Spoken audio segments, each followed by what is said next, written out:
한번 페이지 찾아보세요. 화성유품 한글 법화경은 49페이지에 있습니다. 거기에 모든 이제 시방에서 온 범천왕 그 천신들이 부처님, 세계의 모든 중생들을 위해서 부처님께서 깨달으신 법을 가르쳐 주십시오. 그러면은 인간이나 천상계 모든 살아있는 생명체에게 그 도움을 받아서 저희도 깨달음에 이를 수 있으니까 제발 부처님 법을 설해 주십시오. 그러면서 법을 청했죠. 그래서 시방의 모든 그 천신들이 와서 다 청하고, 또 지상의 그 나라에 있던 이제 왕자며 그 대신들까지 다 와서 법을 청하고 해도 이제 부처님께서 그 천신들이 오는 순서가 있기 때문에 다 오기를 기다리고 가만히 이제 그 법을 청하는 걸 거절을 않고 그냥 받으신 채 묵묵히, 이제 무견이수라고 그러죠. 묵묵히 이제 그 법을 청하는 것을 이제 그 권청을 받아들이신 거예요.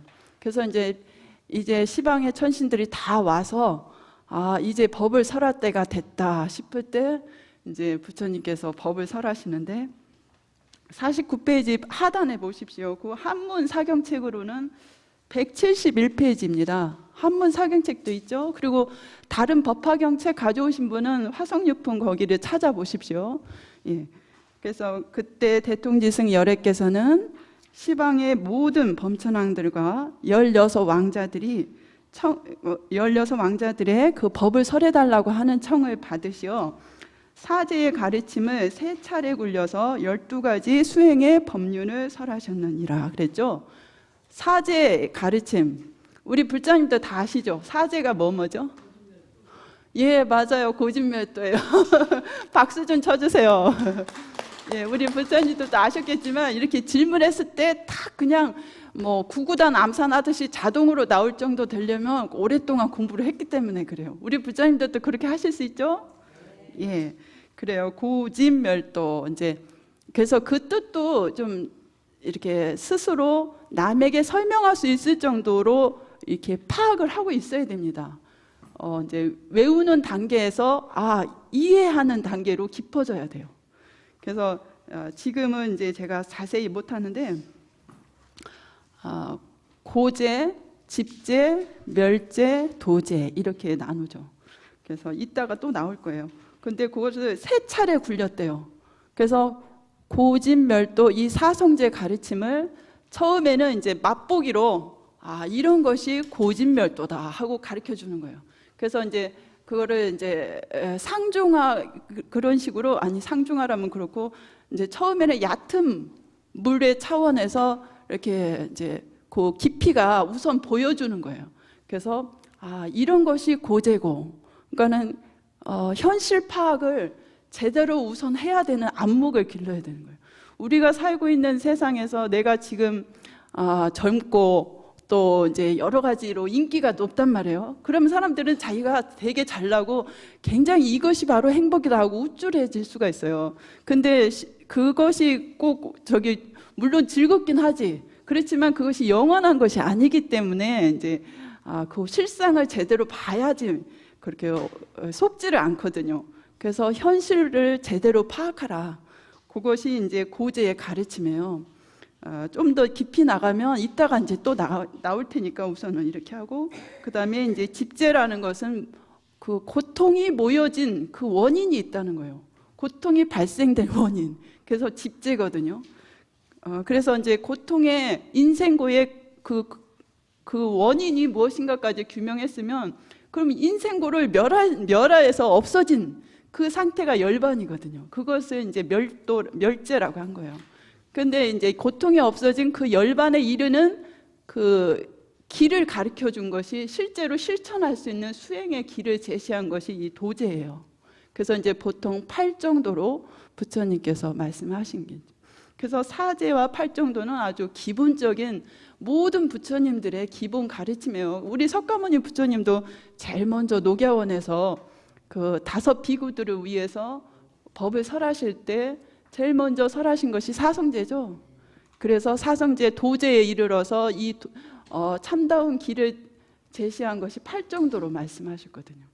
그래서 이제 그것을 여기 3차례 굴렸다고 했는데, 이것은 이제 그 아까 말씀드린 대로 그 깊이의 차이가 있습니다. 우선 이렇게 이런 것이 고진멸도다 하고 보여주는 그 보일 시자로서 보일 시자, 그 가르침을 일단은 보여준 거예요. 그리고 그 다음에는 너희가 직접 닦아라 하고 권장하는 그런, 이제 거기에 초점을 맞춰서 좀 더 깊이 있게 이제 고진멸도를 설명을 하시고, 그 다음에 또다시 고진멸도를 가르치셨는데, 이번에는 직접 증독하도록 이렇게 지도를 하신 거예요.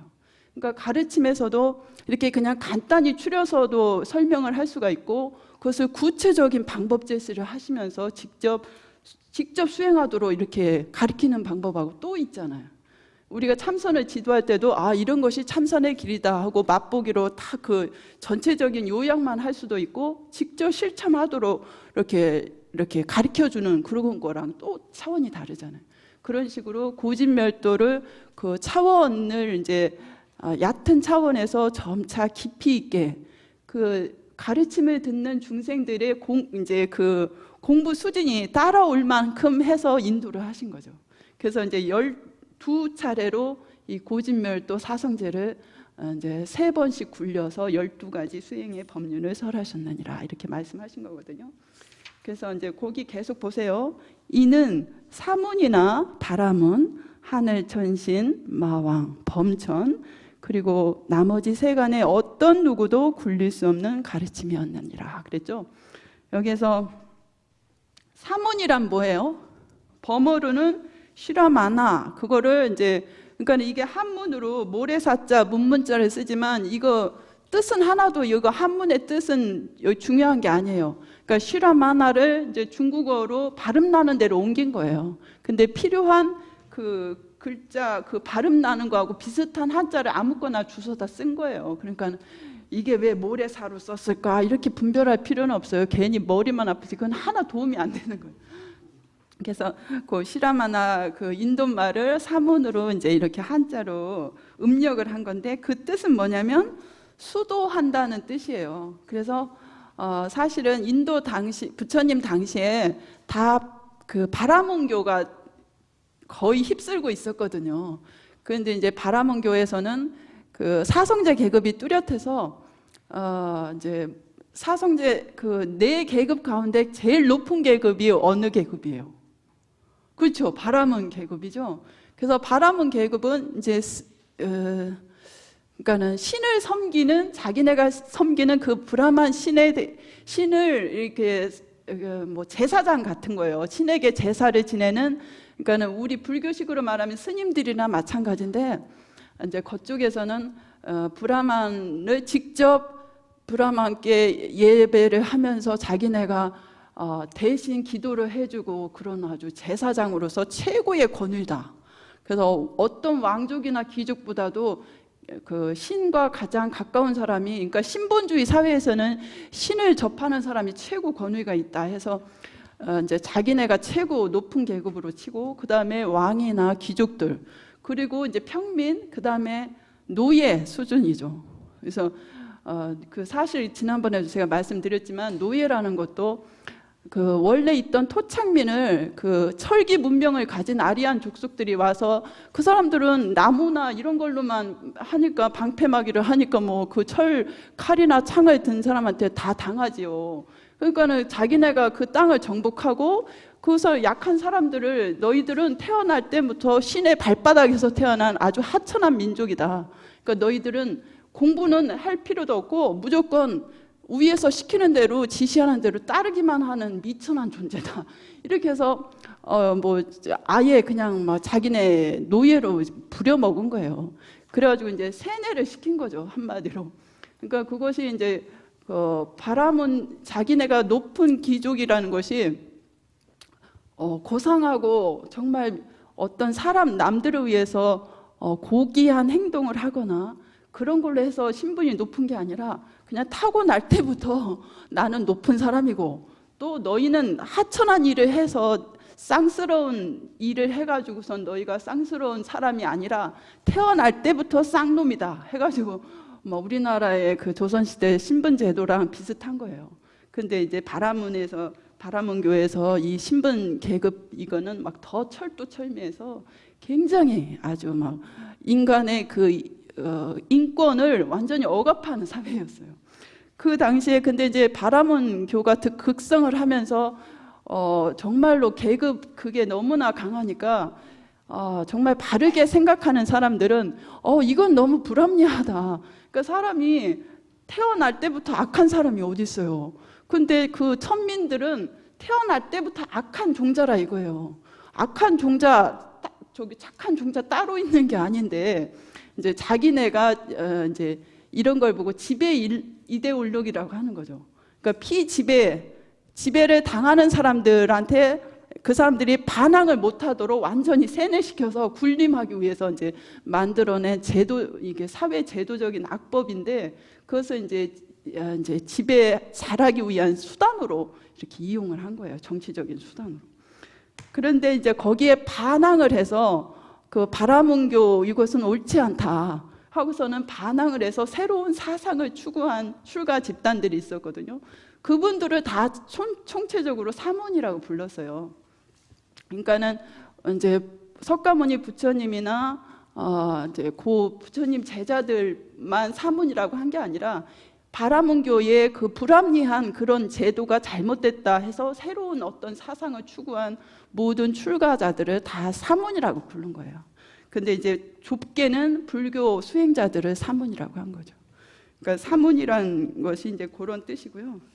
그래서 이건 어떤 출가자든지 뭐 바라문 계급이든지 하늘 천신이든지 어떤 누구도 부처님께서 이 사성제를 이렇게 정말 이 바른 진리를 설하지 못했다 이거죠.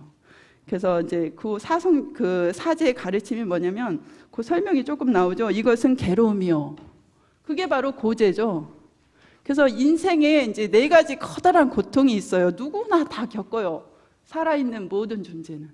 뭐죠? 인생의 사고 4가지 고통이다 하면. 예? 생로병사. 예, 맞습니다. 박수 좀 쳐주세요. 잘하셨어요. 아니, 생로병사 우리가 많이 들었지만 사실은 태어나는 것이 굉장히 고통스러운 거예요. 우리 인간은. 천신들은 제가 지난번에 말씀드린 것처럼 태어날 때도 인간처럼 그렇게 고통스럽게 안 태어나거든요. 하늘에 태어나는 천신들은 그 인연 있는 천신의 무릎팍에 한 너댓 살 먹은 아기 얼마나 예뻐요. 그 아기 수준으로 그 인연 있는 천신의 무릎팍에 탁 태어나요. 화생으로 태어나기 때문에 우리처럼 어머니 뱃속에 들어와서 태생으로 태어나지 않잖아. 변화, 그 이제 선행을 하고 선업을 닦은 그 공덕으로 해서 변화로 태어나기 때문에 엄마도 안 괴롭히고 그 태어나는 아기도 고통스럽지 않아요. 죽을 때도 마찬가지고, 죽을 때는 천신들이 5가지 그 징조가 나온다고 했죠. 오세상이라고 했는데 그거 기억하시는 분 있나 모르겠네. 기억 안 해도 돼요. 그냥 대충 아셔도 돼.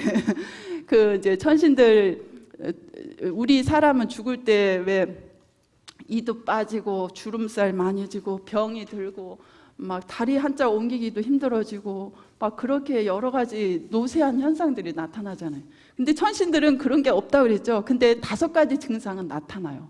그래서 뭐냐면 이제 천신들 보통 그 아름다운 그 향기 나는 꽃 화관을 쓰거든요. 근데 그것이 꽃을 뭐 새로 뽑아서가 아니라 늘 싱싱해요. 그 생명의 그 성근 공덕으로 꽃이 피어난 거기 때문에 꽃이 늘 싱싱하게 피어 있는데 죽을 때가 가까워지면 꽃이 시든대요, 저절로.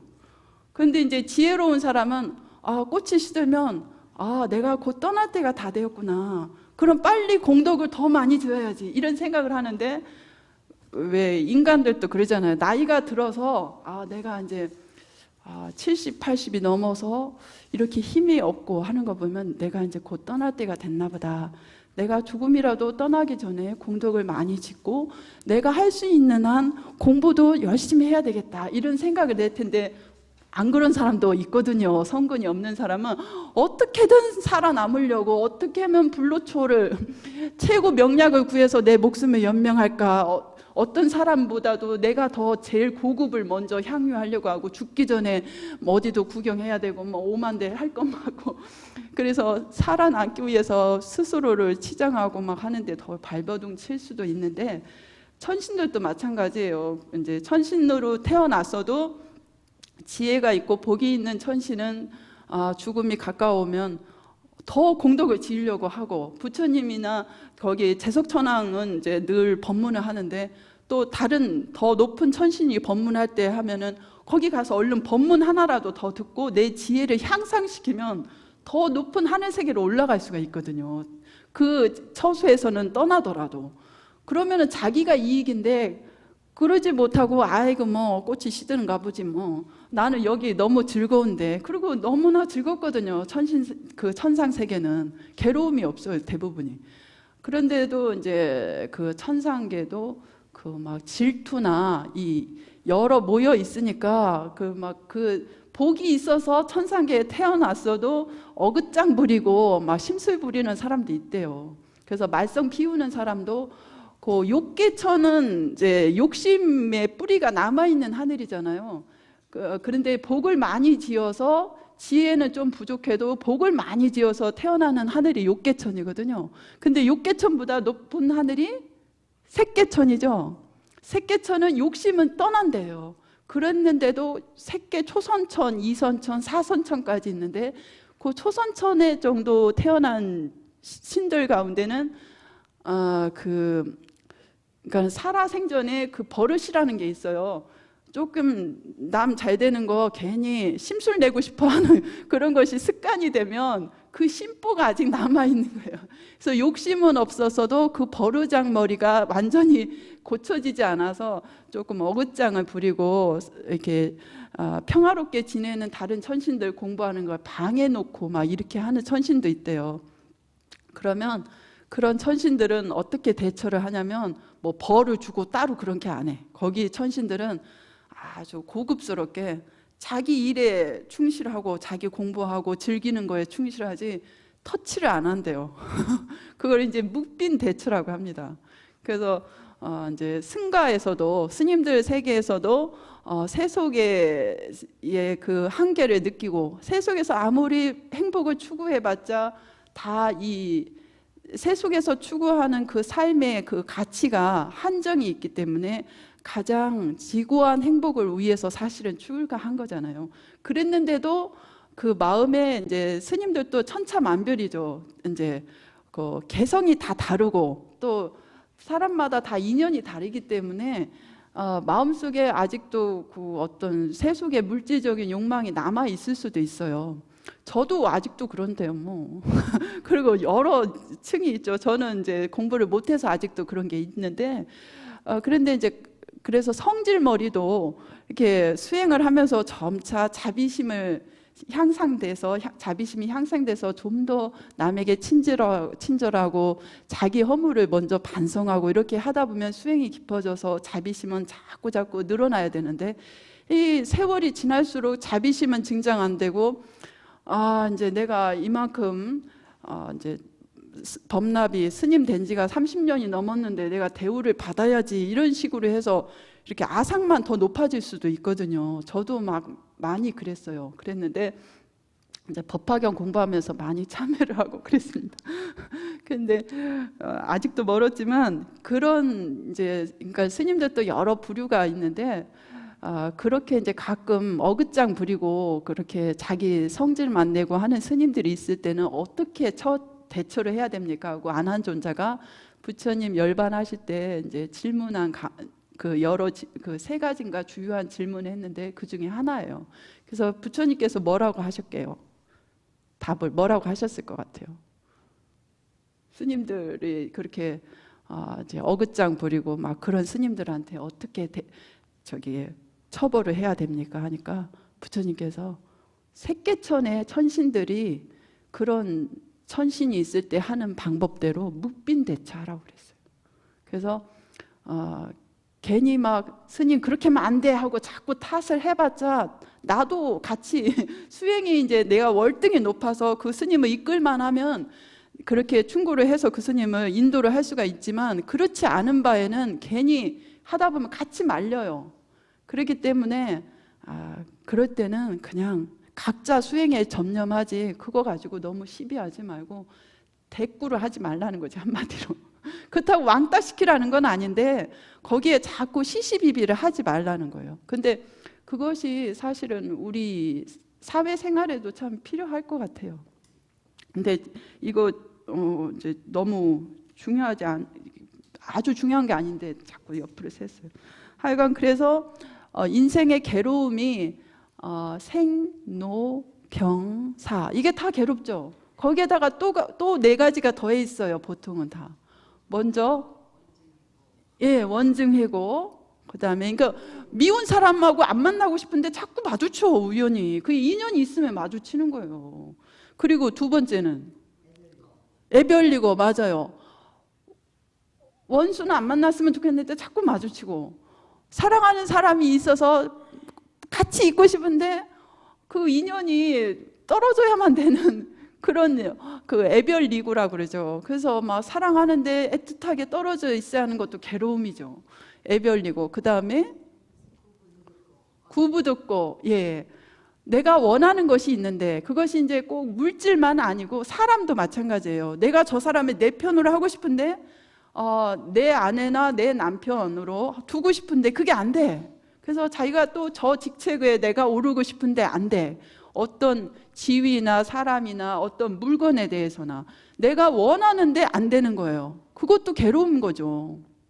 그래서 그것이 이제 한문으로 하면 구부득고고, 그 다음에 이제 오음선고라고 그러죠. 맞아요. 그래서 이제 그거 이외에도 이제 오음선고라는 것은 우리가 어차피 모든 사람은 5가지 요소가 뭉쳐져서 사람이 된 거잖아요. 그것이 뭐죠? 오운이라고 하죠. 오음이라고도 하고. 색, 수, 상, 행, 식. 맞아요. 그래서 색은 우리 물질, 이제 이런 물질도 되지만 우리 몸뚱이를 가리키는 거예요.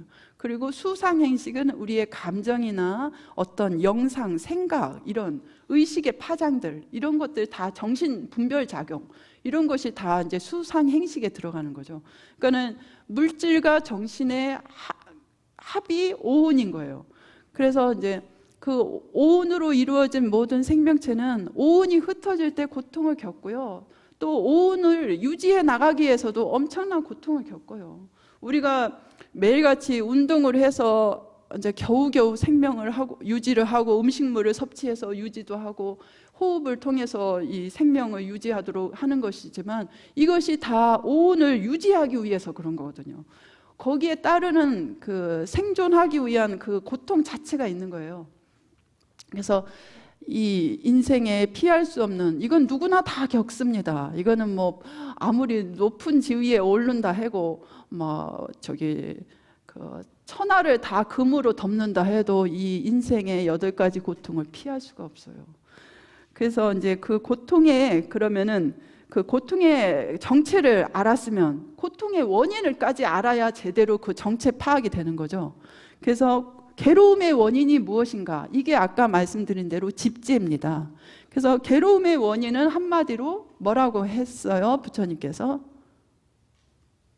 한마디로 하면, 이제 물론 근원적으로 보면 무명이지만 이제 우리가 좀 더 가까운 데서 근원을 찾으면 한마디로 해서 가래라고 합니다. 따라서 해보세요. 가래. 가래라는 것은 목마른 거예요. 애정에 목마른 거야. 그러니까는 말하자면, 쉽게 말하면 정에 굶주린 거예요. 사람들은 사랑을 받고 저기를 이제 꼭 사랑뿐만 아니라 뭔가 이렇게 갈증을 자꾸 느끼는 거예요. 그러니까 자기 위치에서 늘 뭔가 조금 더 채워지기를 바라는 거예요. 현재의 이제 지혜로운 사람은 지금 부족한 대로 완전히 모든 것이 부족해 있는 그 충만함을 느낄 수 있는데, 지혜가 하니까 뭔가 그 근원에 있는 충만함을 못 보기 때문에 자꾸 결핍을 느껴요. 생명의 고향에 도달하신 분은 결핍이 없죠. 내가 아무리 누구의 모함을 받아서 죽더라도 허허 하고 인연이 다해서 그렇구나, 어차피 죽는 거 나를 죽게 해줘서 감사합니다 하고 이렇게 쉽게 떠날 수가 있거든요. 근데 그렇지 않잖아요, 우리가. 그것은 생명의 근원을, 이 제법 실상을 깨닫지 못했기 때문에 누구나 다 괴로움을 이제 그 사람에 대한, 상대방에 대한 원망을 품게 되죠. 그래서 이제 가래가 가장 이제 직접적인 원인이다 하는데, 가래의 그 근원을 더 파고 들어가면 이제 이따 나오는 12인연법에 나오는 뭐죠? 무명이죠. 맞아요. 무명이 모든 괴로움의 가장 근본인 거예요. 그래서 인생 고의 가장 근본 괴로움이 무명에 있는 건데, 우리가 이제 생각하기에 가장 이제 쉬운 것이 가래라고 이제 표현한 거예요. 그러니까는 애초에 그런 뭔가 그 사람이건 물건이건 뭐를 바라는 마음이 없으면 편안한, 지극히 편안함을 유지할 수가 있는데, 그 평정한 상태를 유지할 수가 있는데, 그 바라는 마음 때문에 그런 거거든요. 그래서 이제 그런 모든 가래가 사라진 그 자리를 열반이라고 하는 거예요. 괴로움이 없어진 것을. 그리고 그럼 그 열반에 이르기 위해서는 우리가 어떻게 해야 되느냐, 그 방법, 구체적인, 그러니까는 괴로움, 인생고의 원인을 밝혔으면 그 원인을 제거하는 길을 설해 주어야 완전한 그 법이 되잖아요. 법문이 되는 거잖아요. 그러니까는 괴로움의 원인까지만 밝혀내고 그 치유책을 제시를 안 하면 그거는 완전한 의사가 아니죠. 그래서 이제 정말 괴로움이 없는 그 영원한 청정한 열반에 이르는 그 자리를 이제 팔정도로서 제시를 한 겁니다. 그래서 도제라고 하죠. 그래서 이제 그렇게 해서 구체적으로 바른 정견을 갖추고 바르게 사유하고 노력을 하다 보면 바른 선정에 드는 거예요. 그래서 마음을 하나로 바른 선정에 입각하면 거기에서 정말 이 흔들림 없는 그 제법의 참다운 이치를 깨달으면 이제 정말 이게 저절로 열반에 이르는 거죠. 그 바르게 통찰하는 지혜가 열려야 우리가 행복해질 수 있는 거예요, 한마디로. 근데 이 사성제만 가지고 깨달을 수도 있는데, 그래서 이 사성제 법문 한마디 듣고 옛날 그 녹야원에서 아약 교진녀가 제일 먼저 깨달았잖아요. 그리고 그 다음에 다른 4명의 다른 비구들도 그 시간의 차이는 있었어도 다 깨달았어요. 그래서 아라한가를 다 얻은 거예요. 그런데 이제 못 깨닫는 사람들은 조금 더 자세하게 설법을 해줘야죠. 그래서 이제 12인연법을 설하신 거예요. 그래서 이제 12인연법을 한마디로 하면, 이건 뭐 한문으로 하면 무명, 연행, 행연식, 식연명색 이러면서 외우는데, 그 이제 외우는 것도 중요하고 그 뜻을 깊이 있게 이렇게 잘 이해하는 것이 또 굉장히 중요한 거예요. 그래서 이것을 제가 좀 더 자세히 설명을 하고 싶은데 시간이 많지가 않네요. 그래서 무명은 아까 말씀드린 대로 우리 인생고의 가장 근본이에요. 인생의 고통이 보통은 그래요. 이제 애들이 이제 저도 철없을 때 그랬는데, 엄마는 왜 나를 이렇게 못난이로 낳았어? 이거 다 엄마 탓이라고. 부모님 탓이고, 또 자기가 일이 안 풀리고 힘들면 왜 부모님이 나를 낳아서 나를 이렇게 고생을 시키냐 이거예요. 그래서 부모님 탓을 하죠. 그게 사실은 부모님이 아무리 두 분이 사이가 좋더라도 그 태어나고 싶어하는 그 영식이 들어가지 않으면 아기는 절대 안 생겨요. 그래서 자기가 태어나고 싶어서 태어난 거예요. 그 부모 인연 그 자리를 만나는 것이 그렇게 어렵대잖아요. 이제 물론 만날 때는 천지빛깔인데 참 그 중에서 우리가 사람의 인연으로서 태어났다는 것은 정말 감사한 일이에요. 축생이나 그 이하로 태어나면 정말 이 법문 듣는 것은 이렇게 하늘의 별 따기보다 어렵다고 그러죠.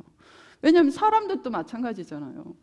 그런데 이제 사람들은 그래도 중생들, 그런 축생들보다는 훨씬 더 이 지적이고 교양 있는 그런 학습을 받을 기회가 많은 거죠. 그러니까 우리는 굉장히 복받은 사람들이에요. 그렇죠? 그런데 이제 우리가 그것을 모르기 때문에 이렇게 가까이 이제 막 이렇게 원망할 수 있는 것을 자꾸 부모님 탓으로 하는데, 정말 부모님 은혜는 하늘보다도 더 크다고 합니다. 그래서 이 무명이 조건이 되어서 행이 있게 되고, 행이라는 것은 무슨 행동을 하고 착한 행동을 하고 나쁜 행동을 하고 그런 행이 아니라고 그랬죠. 그러니까는 한문으로 똑같이 행위라는 말을 써서 사람들이 혼동을 하는데, 이것은 행동 이러는 것이 아니에요. 그러니까는 우리가 이렇게 고요한 바다, 아주 정말 바람 한 점 없는 청정한 우리 내면에 그 무량 공덕수가 차 있는 바다가 있어요. 근데 거기에 이제 어풍이라고 하듯이 어떤 한 생각, 미혹한 생각이 바람이 돼서 칙 불어봐. 그러면은 그 고요한 물결이 가만히 있었다가 그 바람의 힘에 의해서 하나 이렇게 움직이죠. 그 한 찰나 움직이는 거, 그것이 작은 분별, 그 조작이 일어나는 거예요. 그것이 바로 행위예요. 그것을 이제, 그러니까는 한자가 똑같아서 사람들이 헷갈려 하는데, 이것은 그러니까 우리 정신의 내면에 아주 평화롭고 본래 청정한 그 공덕이 가득한 바다에서 무명의 바람이 한번, 그러니까는 미혹된 생각이 스쳐 지나가면서 어떤 내면에 이것은 이제 없었는데 이것이 일어난 그 조작된 기운인 거예요. 그 행에 의해서, 행위 조건이 되어서 그 사량 분별하는 인식이 생기는 거예요. 그래서 식이 있게 되고, 인식이 조건이 되어서 명색이 생기고, 여기 명색이라는 것은 이제 이름 명자에다가 그 물질을 뜻하는 색이거든요. 그래서 그러니까 정신과 물질이 이제 처음으로 결합되는 그런 단계예요. 그래서 이제 이것을 좀 더 이렇게 설명을 잘 이해하도록 하기 위해서 아비달마 불교에서는 이제 부처님께서 이 12인연법을 설해서 수승한 근기들은 대본에 알아채고, 이 12인연법을 듣자마자 아, 그랬구나, 우리 인생고의 원인이 그게 이제 적나라하게 이렇게 12인연 12가지 단계로 규명을 해 놓으신 거거든요.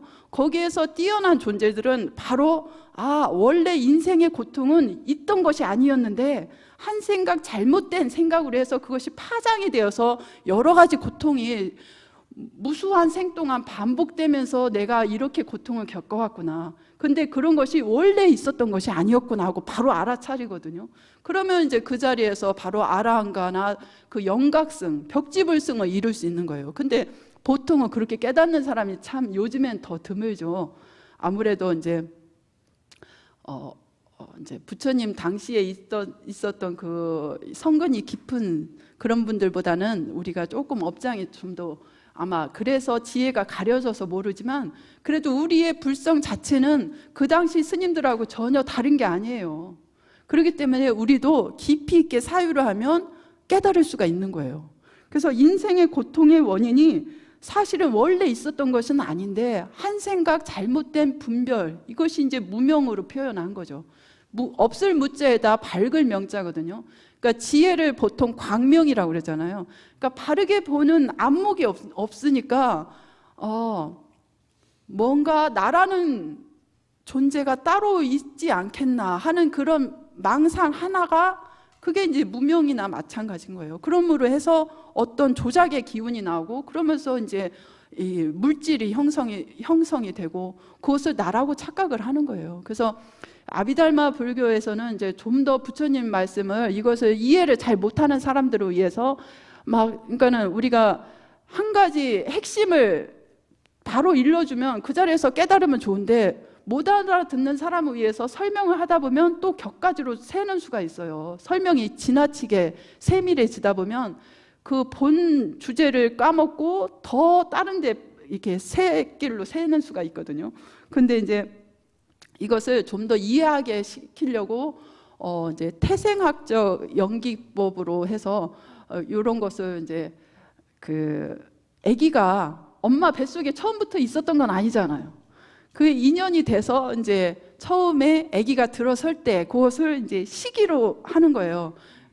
이제 그런 식으로 해서 이제 아기가 태어나는 순간 그 과정들에 요거를 배대를 해서 이해를 시키기 위해서 한 것이 있어요. 근데 이제 그거를 자세하게 설명할 시간도 없을 뿐더러 그게 중요한 건 아니거든요. 그래서 보통은 이제 우리가 영혼 막 영혼 불멸설도 있고 사람이 죽으면 혼백이 있다고 그러잖아요. 그것이 이제 우리 불교 용어로 보면은 이게 식인 거예요. 식, 그러니까는 분별하는 그 인식 그 기능. 거기에서 우리가 아주 요즘에 과학이 발달해서 작은 칩 속에 무수한 데이터를 저장할 수 있다는 거 알잖아요. 그것이 현재 증명돼 있죠. 근데 보이지 않는 우리 정신 이 한 생각 식 속에 무수한 과거 전생까지 다 집약이 되어 있어요. 우리는 잘 그것이 눈에 안 보이는 거라 모르지만 깨친 분들은 이제 그거를 보니까 아시는 거예요. 그래서 이제 보통 아기가 어머니 뱃속에 들어가는 순간을 이제 탁태의 순간이다 할 때 그것을 보통 식으로 표현합니다. 그래서 이제 그 식이 들어감으로 해서 이제 정자와 난자가 아무리 이렇게 붙어도 식이 안 들어가면 거기에서 생명이 살아날 수가 없는 거예요. 그런데 이제 식이 들어가서 이제 처음으로 엄마 뱃속에서 한 일주일 안에 이제 형성이 되면 이제 수정체가 형성이 돼서 조금 더 진화를 하면 이제 엷은 막처럼 된대요. 그것이 이제 명색인 거예요. 이제 하나의 그냥 왜 계란 탁 깨보면 노란 자도 있지만 하얀 자도 있잖아요. 그냥 맑은 물 같은데 조금 엉긴 상태. 그런 것처럼 약하게 미세하게 이게 맹물은 아니고 덩어리로 이렇게 엉겨진 상태인 거예요. 그것을 이제 명색이라고 이제 한답니다. 그리고 이제 명색이 조건이 되어서 그것이 이제 몇 달 지나면 한 이제 그 부모 온증경에 보면 그 탁태의 과정도 부처님께서는 아기 한 번도 안 낳아보셨잖아요. 근데 깨달으신 분이라 세간의 모든 걸 다 하셔요. 그렇기 때문에 아기가 엄마 뱃속에 들어가서 그 성장해서 이목구비를 다 갖추고 태어날 때 그것까지 자세히 설명을 해 놓으셨어요. 그래서 5가지 단계로 이제 설명해 놓으신 게 있는데 제일 먼저는 그 어떤 엷은 막처럼 그러니까 계란의 흰자보다도 더 엷은 그런 막처럼 형성이 되고 그러니까 수정체 정도 얘기를 하신 것 같아요. 거기에서 조금 더 이제 세월이 지나면 이제 조금 더 이제 덩어리가 되는 거죠. 이제 붉은 고기 덩어리처럼 되고 그러다가 이제 점차 이제 팔 다리로 이렇게 나눠지는 거죠. 세포 분열로 해서. 그리고 이목구비까지 형성이 되고 그래서 팔 다리 이런 것이 이제 형성이 되려면 이제 한 두세 달쯤 되면 그렇게 된다고 나왔는데 그게 요즘에 그 산부인과에서 다 그거 그대로 나오잖아요. 그래가지고 이제 한 두세 달쯤 지나서는 얘가 남자다 여자 성별까지 구분을 한대잖아요. 그 부처님 경전에 이미 다 나와 있던 거예요. 그래서 이제 그렇게 해서 이제 6군데 인식기관이 생겨나고 그 6군데 인식기관은 보통 육군이라고 그러죠. 6군데 인식기관 아니 비설 신의에 의해서 아는 이제 시각이 되는 거죠. 눈으로 시각, 이는 청각, 또 코는 후각, 혀는 말도 하지만 맛을 보는 미각이 형성이 되는 거죠. 그리고 이 몸은 촉각을 느끼는 거죠. 그러니까 5가지 감각을 느낄 수 있는 그 기관이라는 거예요. 그 감각 기관이 성성되고 요 5가지 감각 기관을 통해서 차다, 이거는 부드럽다, 이건 맛있다, 이렇게 분별, 이 소리는 아름답구나, 이렇게 분별하는 것을 총체적으로 판별하는 그 정신 기관이 있어야 될 거 아니에요. 그것이 이제 의식인 거예요. 그러니까는 처음에 인식 그 식이라는 거하고는 조금 더 현재화된 거죠. 그 현재화라면 이상하고 조금 더 이렇게 세분화된 거예요. 그래서 그 아니 비설 신의 이 6가지 감각기관이 형성돼서 육군이 형성되면 거기에서 이제 눈으로 뭔가를 보면 이거는 동그랗구나, 이거는 깨지겠구나, 이런 거 판별 의식이 생기잖아요. 그리고 아 이거는 나무라서 저거는 무슨 소리가 나겠구나 이런 의식, 이런 판별 작용이 나오죠. 그런 것이 이제, 그리고 뭔가 쇠붙이가 몸에 탁 날카로운 게 찔리면 아우 아프다, 이거는 차대차다, 이런 게, 그런 거 촉감을 느끼잖아요. 그러니까는 안으로, 눈으로 보는 것은 안촉이라고 그러고, 그리고 이제 몸으로 느끼는 건 신촉이라고 해서 이런 접촉으로서 느끼는 것이 있어요. 접촉으로 인해서 우리가 그 느낌을, 이거 판별이 나오거든요. 느낌에 대한 판단이 나오죠. 그래서 느낌으로 해서 이거는 내가 원하던 거니까 이거는 나한테 좀 더 있었으면 좋겠다, 이런 가래가 생기는 거예요. 그리고 이거는 별로 나한테는 이런 건 난 싫은데 하면서 이렇게 배척하는, 그렇게 분별의식이 자꾸 이제 생기기 시작하는 거예요. 이 가래로부터.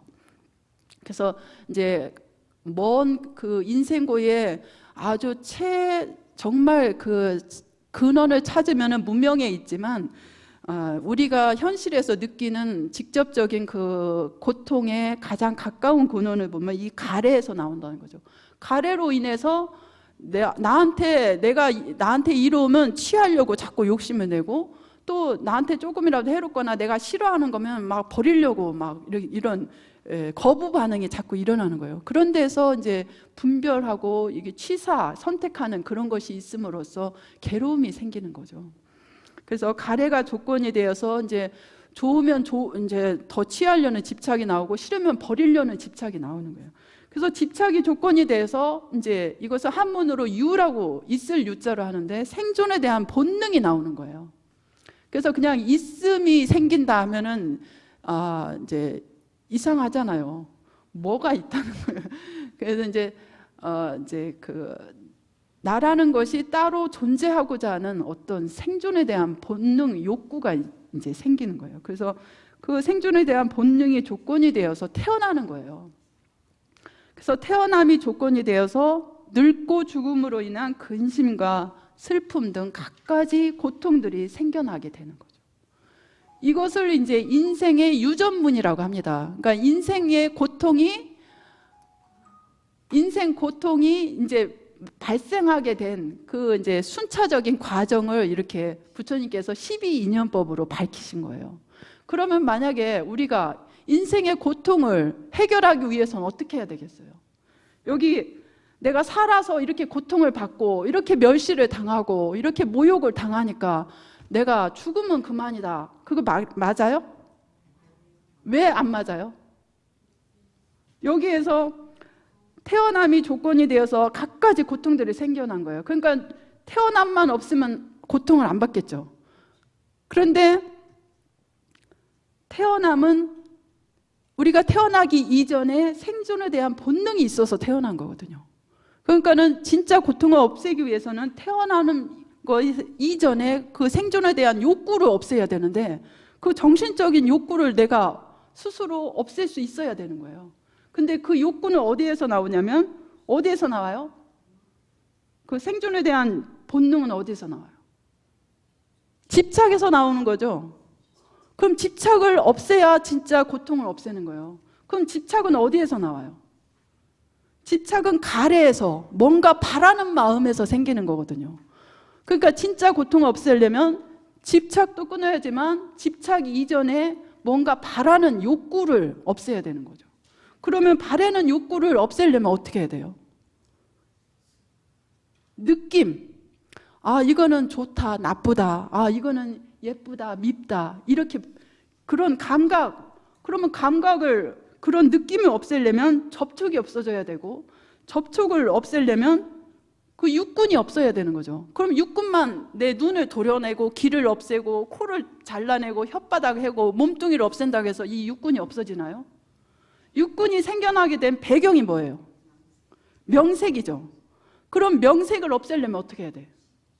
명색의 근원을 없애려면 식을 없애야 되는 거죠. 그러면은 그 식을 없애려면 어떻게 해요? 식이 생겨난 근원이 행이죠. 행은 어떤 그 원래 청정한 그 불성 그 바다에서 한 생각 미혹한 조작이 일어난 거예요. 그러면 그 행 자체까지 없애서 원래 청정한 기운으로 돌아가기 위해서는 무명까지 없애야 완전하게 원래 청정함을 회복하는 거예요. 그러니까 우리의 인생의 고통을 해결하기 위해서는 내 몸뚱이를 아무리 수십 번 죽여도 이게 해결되는 게 아니에요. 사실은 자기 명대로 정성껏 최선을 다해 살아가는 것 자체도 굉장히 업을 이렇게 감소시킨답니다. 근데 중간에 괴롭다고 해서 자기가 자살하거나 이런 거는, 그러니까는 정말로 남들을 이익하기 위해서 자기 몸을 희생해서 버리는 거하고, 인생이 괴롭다고 해서 은둔하는 마음으로, 도피하는 마음으로 자기가 스스로 죽는 거하고는, 이거는 천지 차이인 거예요. 그러면은 원래 이 생에서 내가 빚진 걸 갚아야 되는 걸 갚지도 않고 그냥 죽었기 때문에 자기 멋대로 자살을 하면은 그 과보가 엄청 커서요, 다음엔 사람으로 태어날 수가 없대요. 만약에 그 사람이 복을 지은 것이 많아서 사람으로 태어나더라도 아주 벙어리가 되거나 아주 굉장히 극심한 장애를 가지고 태어나면 그나마 복이 있어서 장애를 가진 사람으로 태어나는 거예요. 보통은 다 짐승으로 세계에 떨어지고, 짐승이 만약에 내가 개로 태어나서 이렇게 개똥이나 막 먹으면서 이렇게 막 요새 막 버리는 개들도 많잖아요. 그래서 막 옛날에는, 요즘에는 막 개가 더 사람보다 대우받는 것도 그런 저기도 많은데, 막 이렇게 또 이렇게 복이 없는 개는 막 사람들이 막 돌 던지고 막 그랬어요. 막 옛날에 또 떠돌이 개들, 그렇게 해서 막 돌 맞고 죽기도 하고 막 이렇게 했는데, 이렇게 사느니 내가 빨리 죽어버려야 되겠다 이렇게 해서 죽으면은 이제 개 몸도 못 받아, 이제 지옥으로 떨어지기가 일수라고 하더라고요. 그래서 몇 생을 거듭한 다음에 그 제보가 다해야 다시 이제 개로도 태어나고 사람으로 태어나지. 이제 자기가 그 인생에서 보통 중생으로서 우리가 깨닫지 못하는 한에 있어서는 인생의 근원적인 고통을 우리가 부처님이 되지 않으면은 끝내 해결을 못해요. 근데 이제 인생고를, 그러니까는 최종 목표는 부처님인데, 부처님 되기가 사실은 쉽지 않잖아요. 그러니까 부처님께서 그 아라한가만 얻어도 다시는 태어나지 않으니까, 원력으로 인해서 보살의 마음으로 중생을 구제하기 위해서는 얼마든지 태어날 수가 있는데, 업으로 인해서 고통받지는 않아요. 업으로 인해서 자기가 태어나고 싶은데도 아닌데 이렇게 가난한 동네에 태어나거나 막 그렇게 눈먼 부모 밑에 들어가서 나도 소경으로 태어나거나 이런 과보는 안 받아요. 왜냐하면 제법의 참다운 공성을 깨달았기 때문에 아라한가를 얻으면은 이 생사에서 자유로운 거예요. 그래서 천신들도 이 아라한가를 못 얻은 단계에, 아무리 높은 하늘세계도 아라한가를 못 얻었기 때문에 천상세계 천신들도 계속 윤회를 합니다. 그래서 이제 천신들이 아라한가 얻은 스님은 굉장히 존중해서 공양을 바치러 오죠. 근데 제가 요거 사실은 너무 여기만 설명하다 보니까 오늘 사실은 이거 화석유품 다 하려고 했는데 못 하겠네요. 그냥 요 정도 설명을 한 걸로 하고요. 다음에 더 제가 이어서 설명을 하겠습니다. 근데 여기 아까 생사유전문으로서 무명으로 해서 이렇게 인생의 고통을 받게 되는, 그래서 태어나게 되고 태어나서 많은 고통을 당하는 그 과정이 나왔죠. 12단계로 나왔고, 또 아까 제가 또 말씀드린 것처럼 이 인생의 고통을 해결하기 위해서는 순차적으로 올라가면 근원이 무명을 없애면 되는 거죠. 그래서 이것을 이제 무명이 없어지면 행이 사라지고, 이렇게 해서 우리의 인생의 고통을 근원적으로 해결할 수 있는 문을 이제 환멸문이라고 해요. 그러니까 이것을 환자는 환원한다 그런 거거든요. 그러니까는 원래 고향으로 돌아가는 거예요. 원래 우리의 참다운 성품, 본래 생사가 없던 그 본래 청정한 자리로 돌아가서 이제 잘못된 생각들을 번뇌를 없애는 문이다 해서 환멸문이라고 합니다. 그런데 여기만 우리 그러면 같이 읽어볼까요? 목탁 소리에 맞춰서 따라서 무명이 없어지면 곧 행이 사라지고, 이런 거 읽으면 저는 신심이 더 나는 것 같더라고요. 정말 이렇게 하면 나도 곧 깨달을 수 있겠구나, 인생의 고통을 없앨 수 있겠구나, 이게 막 실감이 나는 것 같아요. 그래서 우리의 인생의 근원적인 고통을 해결할 수 있는 그 길을 이제 12인연법으로 좀 더 상세하게 설명을 해주신 거예요. 사정제로만 해도 팔 정도만 바르게 닦아도 바로 해탈할 수 있는데, 그렇지 이제 조금 더 자세히 설명하신 것이 12인연법이에요. 그래서 이제 여기 이 가르침을 듣고 많은 천신들과 인간들이, 지혜가 있는 사람들은 거기에서 원래 무명도 있던 것이 아니었구나, 내가 착각으로 인해서 나라는 에고가 따로 있다고 생각을 했구나, 이걸로 인해서 고통이 시작됐구나 하고 거기에서 이제 바로 해탈을 얻은 분들이 있어요. 그래서 그것을 600만 원 나유타 사람들이 일체 세간법에 영향을 받지 않았기에 모든 번뇌에서 마음이 해탈하게 되었느니라, 이렇게 표현을 했는데, 요거에 대한 설명은 다음에 좀 더 자세히 하겠습니다. 그럼 우리 불자님들 조금 어려운 이야기 듣느라고 고생하셨고요. 좀 더 이제 다음에는 화성유품 다 할 테니까요. 요거 안 써오시는 분 있으면 안 돼요. 화성유품까지 다 써오십시오. 그럼 오늘 법문은 이걸로 마치겠습니다. 성불하십시오.